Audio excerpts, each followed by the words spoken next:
The clock read exactly 10:32 a.m. when the sentence was delivered. I, Catherine Mendes, was officially losing my last name, Turner, my house, my reputation, and almost all my sanity. The judge's gavel sounded like the final shot in the 7-year marriage I had built. "Ma'am, the court is awarding the requested assets to Mr. Brandon Turner based on the evidence presented of his marital infidelity." I stood frozen, while Brandon grinned subtly from the other side of the room. His dark eyes, which once looked full of passion, now overflowed with satisfaction at a job perfectly done. The doctored photos, the fake testimonies, the forged hotel records, all meticulously planned to tear me apart. I left the courthouse with only my small car and a few changes of clothes. The mansion in Sao Paulo's upscale neighborhood, the joint bank accounts, even my family jewels, all were confiscated under claims I barely even recognized as mine. The Turner fashion empire, to which I dedicated ideas and designs for years without any credit, remained intact in the hands of the family who now treated me like a criminal. Subscribe to the channel and leave a like to get access to more stories like this. The day after the divorce, I woke up to my phone buzzing nonstop. Notifications were exploding on my screen. Instagram, Facebook, WhatsApp. Ashley, Brandon's sister and an influencer with millions of followers, had shared a video exposing my supposed cheating. "Good morning, followers. Today I bring you a story of betrayal that happened right in my own family." Ashley's sugary voice was narrating while clearly edited photos of me popped up on the screen. The wannabe designer who married for money and then cheated on my brother. The video went viral in just a few hours. Former fashion school classmates, suppliers, clients, everyone watched my public execution. I got hate messages, lost invites to events, and saw doors close before anyone even knocked. Catherine Turner, or rather ex-Turner, is the perfect example of an opportunist in the fashion world. Read a comment from an influential critic who had never even interviewed me. I tried to defend myself and share my side, but the voice of a divorced woman without connections couldn't match the media muscle of the Turner family. Richard, my ex-father-in-law, used his contacts in the media to ensure my name was linked to scandals in every fashion magazine in the country. After 3 weeks of crashing on the tiny couch at Samantha's apartment, my best friend since college, I came across a discreet ad in the online classifieds. Consultants seeking a designer with an innovative vision for a sustainable fashion project. I sent in my portfolio, leaving out any connection to the Turners. 2 hours later, I got a call. "Catherine, this is Michael Rivera. Your designs are exactly what I'm looking for in a new take on eco-friendly fashion." At the coffee shop where we met, Michael explained his vision. "The fashion industry is the second most polluting in the world. I want to create a brand that uses only recycled materials and sustainable processes, yet still looks luxurious." Sipping on cheap coffee, I shared my ideas about natural dyes and innovative fabrics I'd secretly developed during my marriage, projects Brandon always dismissed as impractical fantasies. "This is revolutionary," Michael said, eyeing my sketches. "I don't have much seed money, but I can offer you a partnership. 50% of whatever we create will be yours." For the first time in months, I felt a spark of hope. In Michael's small rented studio, with basic equipment and recycled materials, the idea for eco-elegance was born. I worked nights turning plastic bottles into fabrics that mimicked silk, creating dyes from agricultural waste, and developing buttons from compostable materials. My tiny room at the back of the studio became both my lab and my home. Every piece I created carried not just sustainability, but a story of rebirth, my own rebirth. Our first collection, just 12 pieces, was showcased at an independent alternative fashion event. The sustainability press showed up, and a journalist from the Green Future blog published an article. "Eco-elegance, the brand that proves sustainability can be sophisticated." The article was shared thousands of times, even reaching a globally famous actress known for her environmental activism. She wore one of our blouses in an important interview and mentioned our brand. The next morning, our makeshift website crashed from the overload of traffic. "Catherine, we got 300 orders overnight," Michael announced, his eyes wide as he checked his emails. We hired 3 local seamstresses. I rented a bigger space, and we set up partnerships with local recycling cooperatives to supply materials.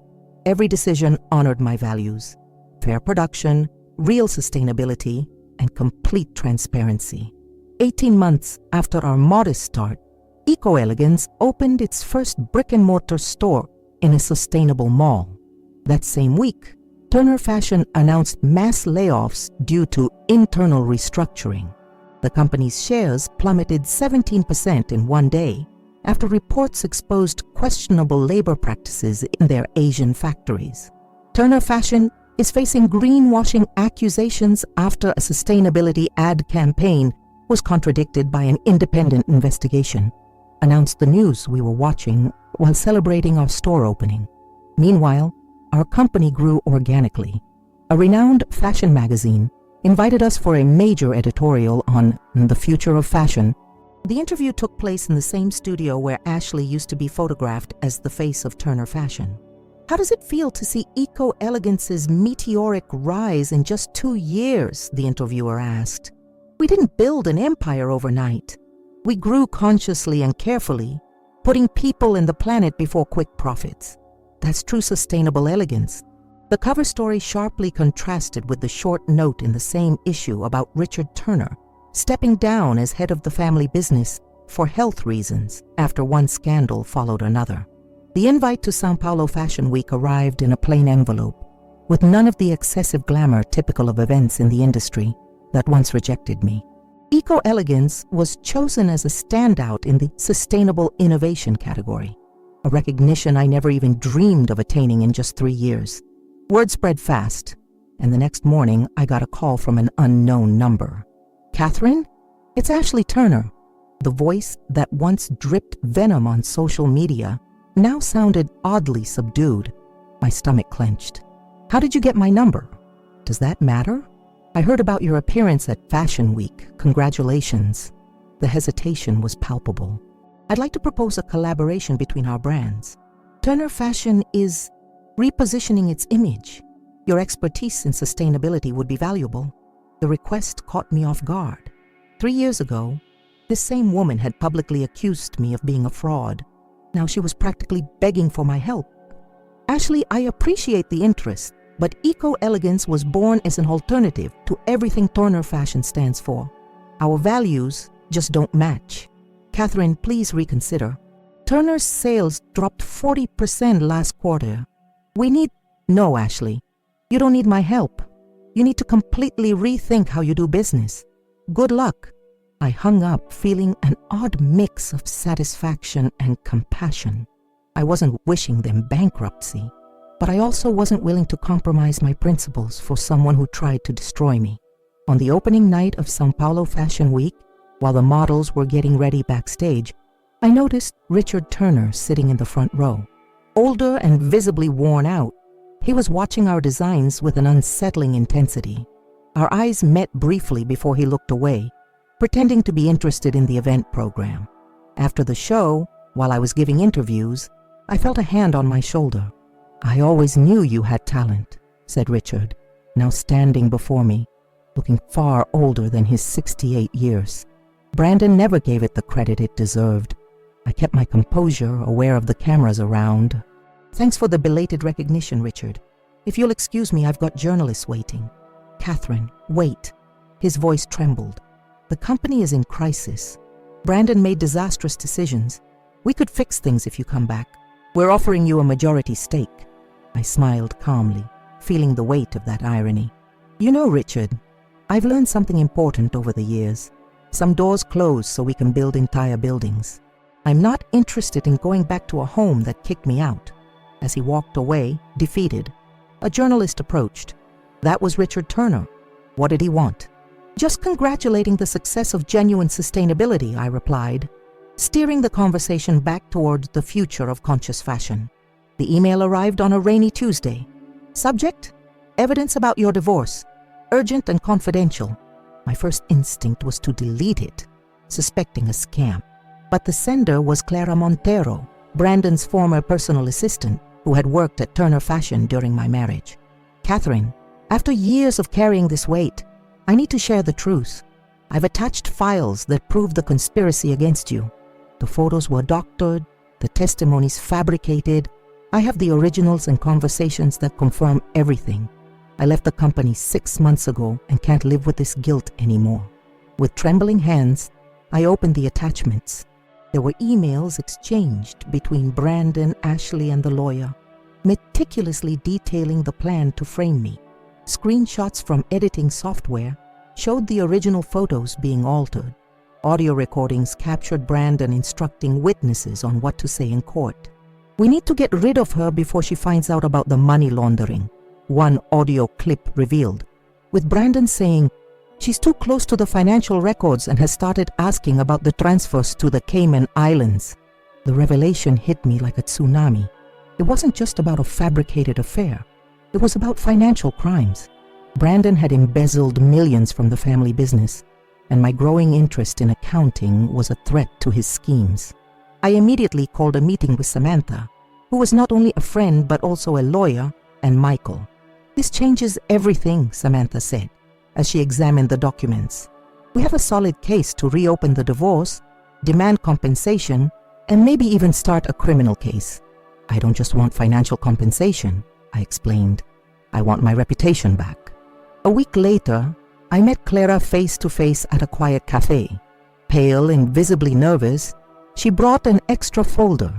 "There's more," she explained as she slid documents across the table. "Brandon forged his signature on several contracts, transferring your designs and patents to Turner Fashion, designs that they now use in their main collections, including the Metamorphosis line that won international awards." Tears welled up in my eyes. That particular collection held concepts I developed during sleepless nights, inspired by the transformation of butterflies, a metaphor for my own life that Brandon had mocked as unnecessary feminine sentimentality. "Why are you doing this, Clara? You're putting yourself at risk." She hesitated, looking out the window before answering. "I worked for the Turners for 11 years. I saw how they treated you, and then how Brandon treated others. Last month, he cut wages for the factory workers in Sao Paulo, citing financial difficulties, while he was out buying a yacht." I took a deep breath and made up my mind. "I don't want to destroy them, Clara. I want justice, and I want to stop more people from getting hurt." In the following weeks, I worked quietly with Samantha and a private investigator, gathering more evidence and building a solid case, not for revenge, but for reparation. Every document revealed a new layer of the elaborate web of lies that had destroyed my old life, and paradoxically, paved the way for my true calling. Eco-Elegance's headquarters now spanned 3 floors in a green certified building in downtown Sao Paulo. Our team had more than 70 staff members, including local artisans and experts in sustainable textile technology. For our 6th anniversary, we planned a special event to announce our international expansion, starting with stores in Lisbon and Mexico City. On the eve of this big announcement, I was wrapping up details in my office when the receptionist called. Alarmed, "Catherine, Brandon Turner is here. He looks agitated and insists on speaking with you. Should I call security?" My heart raced, but I kept my voice calm. "No, let him come up. Call Michael over to my office and keep an eye out. Alert security if needed." Minutes later, Brandon burst through the door. Unrecognizable compared to the polished executive he once was, he had deep bags under his eyes, stubble, and wrinkled clothes. The smell of alcohol was all over him. "You ruined everything!" he shouted as he threw a folder onto my desk. "I got a summons from the public prosecutor today. They're investigating embezzlement, tax evasion, document forgery. I know you were the one who handed over the evidence." I sat there, keeping a safe distance. "Actually, Brandon, you ruined it all. I just stood up for the truth." "Truth?" He laughed bitterly. "What truth? That I built an empire while you were playing with your recycled fabrics? That I made tough decisions while you dreamt of butterflies and rainbows?" Michael slipped in silently, standing near the door, though Brandon didn't even notice him. "Tough decisions?" I shot back. like embezzling money from your family's company, falsifying evidence against your own wife, exploiting workers while flaunting luxury on social media? He advanced threateningly, but I kept my cool. I've got a proposal, Catherine. Remove the evidence, use your influence to stop the investigation, and I'll split my offshore assets with you. We're talking millions. I opened a drawer and pulled out a small recorder. This device is capturing every word you say, Brandon. You're practically confessing your crimes and trying to bribe me. His face twisted into a mask of fury. You don't understand. I'm going to lose everything. He lunged, knocking stuff off the desk. Michael quickly intervened, holding him back while I hit the emergency button. In seconds, security rushed into the office. Brandon Turner, you are under arrest for assault, trespassing, and attempted battery, announced the police officer, who arrived moments later, cuffing him. As they led him away, Brandon shouted, "This isn't over, Catherine! You're going to regret this!" "I already regret having trusted you for far too long," I replied calmly. "Now it's your turn to face the consequences." The next morning, all the major news outlets were headlining. Heir to the Turner Empire, arrested for million-dollar fraud. Ex-wife, now a successful businesswoman, provides crucial evidence. What was meant to be just an anniversary celebration for eco-elegance turned into so much more. It became a symbol of restored justice, ethical business, and the real possibility of rebuilding after devastation. Today, we're not just celebrating a brand, I declared to the crowd of journalists, partners, and team members. We're celebrating the victory of truth over manipulation, sustainability over exploitation, and integrity over fraud. Subscribe to the channel and leave a like to get access to more stories like this.